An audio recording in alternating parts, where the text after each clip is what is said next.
story of Little Red Riding Hood is a classic French fairy tale first printed in the 17th century. Little Red Riding Hood goes into the woods to her grandmother's house to bring her, wine and bread. And she encounters the wolf, and the wolf, persuades her to go into the forest and collect flowers. She collects all these flowers, and then she goes to her grandmother's house. While she was collecting the flowers, the wolf, went to grandma's house and ate her up. And then the wolf put on her clothes, get into bed, and then when Little Red Riding Hood arrives, the wolf invites, Little Red into the bed and eats Little Red Riding Hood. The huntsman comes by and cuts the wolf open and rescues her out of the wolf belly. This may be the Red Riding Hood story we're most familiar with. But it turns out there's far more to the fairy tale, first known as La Petite Chaperon Rouge. Things that can be uncomfortable to talk about. There's the version you hear today and the original version.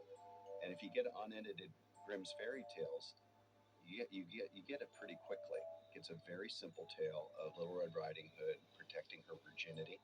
In the 17th century, if a young girl went into the woods by herself, she was taking a chance. Her mother tells her, don't stray from the path. You could fall and break the bottle.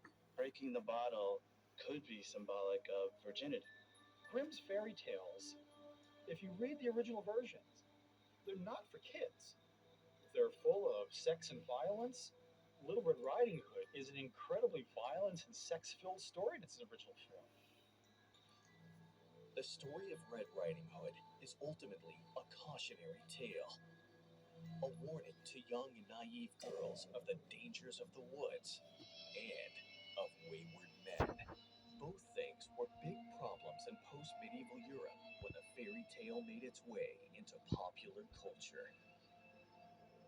If you ever see the Black Forest, I think you'll understand exactly why they come up with these incredibly grim tales. It is completely dark ground, dark woods. Any horseback rider or outsider who came by was from a upper class family would probably rape her. In medieval Europe, rape was a systemic problem.